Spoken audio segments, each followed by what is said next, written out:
This video sponsored by Educast. Educastல வந்து பார்த்தீங்கன்னா skill best courses வந்து எக்கச்சக்கமாக இருக்குது. அதில் வந்து பார்த்தீங்கன்னா டிஜிட்டல் மார்க்கெட்டிங் கோர்சஸும் ஸ்டாக் மார்க்கெட்டும் கோடிங்கும் எல்லாமே வந்து சொல்லி கொடுத்துட்ருக்காங்க. ஸோ இந்த கோர்சஸில் நீங்கள் ஜாயின் பண்ணால் உங்களுக்கு வந்து தமிழ் மற்றும் இங்கிலீஷில் வந்து 2 லாங்குவேஜ் வந்து அவைலபிளாக இருக்குது. இதை நீங்கள் தேவைப்படுறவங்க வந்து யூஸ் பண்ணிக்கலாம். மேலும் வந்து பார்த்தீங்கன்னா இவங்க வந்து இப்போதைக்கு ஆஃபர்ஸ் வந்து நிறைய கொடுத்துட்ருக்காங்க. எல்லா கோர்சஸுமே தேவைப்படுறவங்க கண்டிப்பாக ஜாயின் பண்ணி உங்கள் கரியரை இம்ப்ரூவ் பண்ணிக்கோங்க. The struggle to find courses that truly speak your language, it's finally over. Welcome to EduQuest, where learning is made just for you. At EduQuest, we bring you a wide range of online courses, from career building programs to skill boosting masterclasses, all in your regional language. Because we believe language should never be a barrier to success.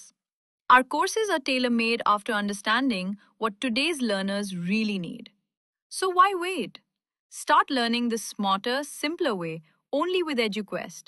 Visit eduquest.courses and explore your next course today. And hey, don't miss out on our exciting offers and promotions. அனைவருக்கும் வணக்கம். இந்த வீடியோவில் நம்ம வந்து கரையான் உற்பத்தி பற்றி தான் பார்க்க போகிறோம். ஸோ நம்ம வந்து பார்த்திங்கன்னா காட்டுக்குள்ளே வந்து இருக்கிற எல்லாத்துலேயும் வந்து மக்கி போன எல்லா விஷயங்களையும் வந்து கரையான் வந்து ஏற ஆரம்பிச்சிருச்சு. ஸோ அந்த கட்டைகள் இருக்கிறத வந்து நம்ம வந்து வளர்க்க முடியுமா அப்படின்னு சொல்லிட்டு நமக்கு ஒரு யோசனை. அதனால புது விதமாக நம்ம ட்ரை பண்ணி பார்ப்போம், இது நமக்கு எதாவது ரிசல்ட் கிடைக்குதான்னு சொல்லிட்டு நம்ம வந்து ட்ரை பண்ணிகிட்ருக்கோம். ஸோ இதெல்லாம் வந்து பார்த்திங்கன்னா காஞ்சி உலர்ந்து போன வேப்பலை, ஓகேங்களா. ஸோ அந்த இது அப்புறம் வந்து குங்கமரம், அந்த மாதிரி வந்து எல்லா மரத்தோட இலைகளோடைய காஞ்சி போன இதெல்லாம் இருக்குது. ஸோ அதில் சின்ன சின்ன குச்சிங்க என்ன கிடக்குதோ காஞ்சி மக்கி போன எல்லா விஷயத்தையும் நம்ம வந்து கொண்டு வந்து வச்சுருக்கோம். இதில் வந்து பார்த்திங்கன்னா கரையானை வந்து நம்ம வந்து பிடிச்சி போட்டுட்ருக்கோம், சரிங்களா. ஸோ இதில் வந்து பார்த்திங்கன்னா கரையானை அப்பப்போ நான் வந்து எடுத்து விடுவேன். நைட்டுக்கு எடுத்து விட்டோன்னா மறுநாள் காலையில் பார்த்தோம்னா ஃபுல்லாக மறுபடியும் கரையான் வந்து ஏறிடும். எப்படி வந்து அரைச்சி வச்சுருக்க பார்த்தாலே தெரியும் உங்களுக்கு. இது எல்லாமே வந்து பார்த்திங்கன்னா சின்ன சின்னதாக தான் இருக்குது இந்த கரையான்லாம். எனக்கு தெரிஞ்சு பெருசாக ஒரு வேளை கரையானில் வந்து நிறைய வெரைட்டி இருக்குமோ என்னமோ தெரியல. ஆனால் இந்த கரையான்கள் வந்து பார்த்திங்கன்னா ரொம்ப சின்னதாக தான் இருக்குது, பெருசாக ஆகலை. ஒரு வேளை சத்து வந்து கொஞ்சம் கம்மியாக தான் இருக்குது அப்படிங்கிறதுனால அது வந்து வளராமல் இருக்குதா அப்படின்ட்டு என்னன்னு தெரியல. சரி, ஓகே, நம்ம வளர்த்து பார்ப்போம், இதுலேருந்து நம்மளுக்கு ஏதாவது ரிசல்ட் கிடைக்காதுன்னு சொல்லிட்டு ஸோ இந்த இருக்கிற எல்லாத்தையுமே கொண்டு வந்து உள்ளே போட்டேன். இதில் பார்த்திங்கன்னா கிட்டத்தட்ட ஒரு 200 கரையான் இருக்க தான் செய்யுது. அதனால் ஒன்றும் பிரச்சனை இல்லை, போட்டாச்சு. ஸோ இப்போ வந்து என்ன பண்ணலான்னு இருக்குன்னா சின்னதாக கூலிங்கான இடத்துல வந்து நம்ம வைக்கணும். நம்மளுக்கு அதெல்லாம் வைக்கிறதுக்கு இடம் இல்லை. சரி, பார்ப்போம். ஸோ அடுத்து வந்து பார்த்திங்கனாக்கா அங்கே இருக்கக்கூடிய மண் இருக்குது இல்லையா, அந்த கரையான் மண், அந்த மண்ணையுமே வந்து நம்ம வந்து கொஞ்சம் எடுத்து அதையுமே கொஞ்சம் தண்ணியில் கரைச்சி அதையுமே வந்து என்ன பண்ண போகிறோம்னாக்கா மேலே வந்து ஒரு லேயரை வந்து அப்படியே மூடலான் இருக்கேன், ஓகேங்களா. ஸோ இப்போதைக்கு வந்து இது பொருன்னு இருக்குது. இதை வந்து நம்ம வந்து முடிக்கலாம். அடுத்தபடியாக வந்து பார்த்திங்கன்னா சாணி. ஸோ இந்த சாணி வந்து 2-3 மாதம் வந்து நல்லா மக்கி போய் நல்லா பவுடர் இருக்கக்கூடிய ஒரு சாணி.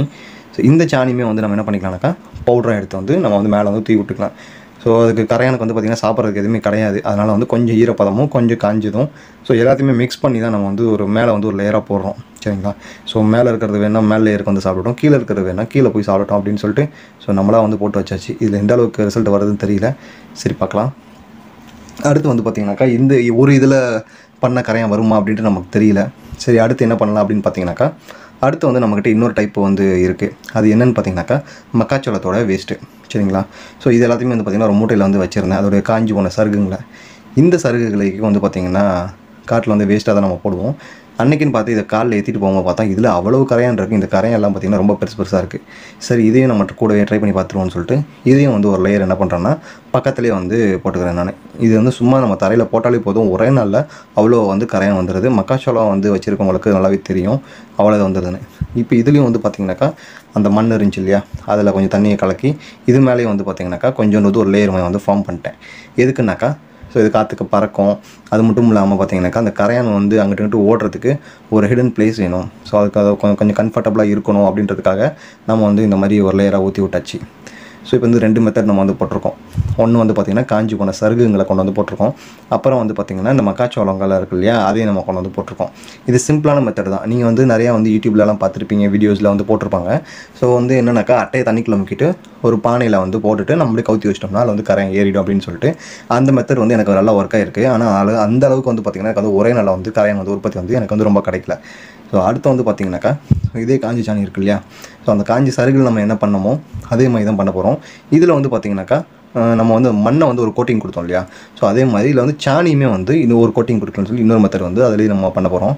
ஸோ இந்த 3 இதில் நம்ம சாணி வச்சு முழுகுனதில் வந்து நம்மளுக்கு வருதா, இல்லை இந்த கரையான் மண்ணில் வந்து நம்ம முழுகணும் இல்லையா, ஸோ அதில் வருதா அப்படி இல்லைன்னு சொன்னால் ஆரம்பத்தில் நம்ம பண்ணோம் இல்லையா காஞ்சி போன இலைகளில், ஸோ அந்த மக்கி போன விஷயங்கள்ல இருக்கு இல்லையா, அதுலேருந்து நம்மளுக்கு வந்து கரையான் உற்பத்தி வருதான்னு தெரியல.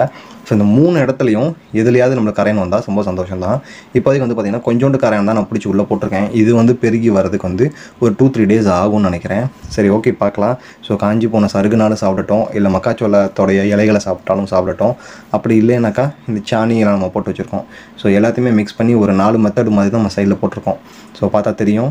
ஃபஸ்ட்டு வந்து பார்த்திங்கனாக்கா இந்த காஞ்சி போன சருகு, 2வது வந்து பார்த்திங்கன்னா இந்த மண்ணை வந்து ஒரு லேயராக போட்டிருக்கோம், 3வது வந்து பார்த்திங்கன்னா சாணியை வந்து தண்ணியில் கரைச்சி விட்ருக்கோம், 4வது வந்து பார்த்திங்கனாக்கா ஃபஸ்ட்டு போட்டோம் இல்லையா அந்த சருகுகளை, அதுக்கு மேலே தான் நம்ம வந்து தண்ணி ஊற்றாமல் சாணியை போட்டிருக்கோம்.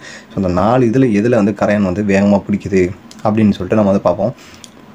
இதில் வந்து கரையான் பிடிச்சிது அப்படின்னாக்கா அடுத்த வீடியோ வந்து உங்களுக்கு நான் எடுத்து ஸோ எதில் வந்து கரையான் வந்து வேகமாக வந்து உற்பத்தி ஆகிருக்கு அப்படிங்கிறத மறக்காமல் நான் வந்து அடுத்த வீடியோவை நான் போடுறேன். கண்டிப்பாக பாருங்கள். இப்போ வந்து பார்த்திங்கனாக்கா இதில் வந்து எறும்பு, அது மட்டும் இல்லாமல் ஏதாவது பறவை பூச்சிங்க வந்து இதுக்குள்ளே போயிடக்கூடாது அப்படின்றதுக்காக நம்ம என்ன பண்ண போகிறோம்னா, இது மேலே சின்ன சின்ன கம்புகளை வச்சுட்டு நம்ம பேக் பண்ணி, மழை பெய்யறதுக்கான வாய்ப்பு ரொம்ப கம்மி இருந்தாலும் வந்து பார்த்திங்கன்னா லைட்டாக நம்ம என்ன பண்ணிக்கிறோம், மேலே வந்து ஒரு கவர் பண்ணி வச்சுக்கிறோம். ஸோ அப்போ தான் வந்து பார்த்திங்கன்னா கரையானுக்கு வந்து பெருகிறதுக்கான வாய்ப்புகள் வந்து ஜாஸ்தியாக இருக்கும். இதை கொண்டு போய் நம்ம வந்து ஒரு மரத்தடிக்கடியில் வச்சோம்னு சொன்னாக்கா நல்லா சூப்பராக வந்துடும். இப்போ நம்ம நோட் பண்ண வேண்டிய விஷயம் என்னன்னாக்கா, ஸோ இந்த விஷயங்கள் இப்போ நம்ம பண்ணியிருக்கோம் இல்லையா, இதில் வந்து எறும்பு முக்கியமாக பார்த்துக்கணும். அதனால் வந்து எறும்பு பொடியை வந்து இந்த டப்பாவை சுற்றி நல்லா போட்டு விட்டுருணும். முக்கியமான விஷயம் இல்லை நான் பண்ண தப்பு என்னென்னு பார்த்தீங்கன்னா, கருப்பு கலர் டேங்க்கு. ஸோ ஹீட் வந்து அப்சார்ப் பண்ணணும். ஸோ அதனால் கரையானுக்கு கொஞ்சம் பிரச்சனையாக இருக்கும். அப்படிங்கிறதுனால இது என்ன பண்ணணும், கண்டிப்பாக நம்ம எண்ணெயில் தான் வைக்கணும். சரிங்களா? ஸோ அதில் ரிசல்ட் எப்படி கிடைக்குதுன்னு தெரியல, நான் உங்களுக்கு வந்து அப்டேட் பண்ணுறேன் அடுத்த வீடியோவில். ஸோ அவ்வளோ சிம்பிளாக 2 குச்சி வச்சு மேலே சாக்க போட்டு ஒரு தகரத்தை வச்சு மூடிட்டேன். நான் காற்றுக்கு பறக்காமல் இருக்கிறதுக்காண்டி ஒரு செங்கல் நம்ம மேலே வந்து வச்சாச்சு. ஸோ இதில் தான் வந்து கரையான் வந்து உற்பத்தி ஆக போகுது. ஸோ இந்த கரையான் வந்து எவ்வளோ உற்பத்தி ஆகுது, ஆகுமா ஆகாதா, உங்கள் எக்ஸ்பீரியன்ஸில் வந்து ஒர்க் அவுட் ஆகுமா ஆகாதுன்றதை நீங்கள் கமெண்ட்டில் சொல்லிட்டு போங்க. தேங்க்ஸ்.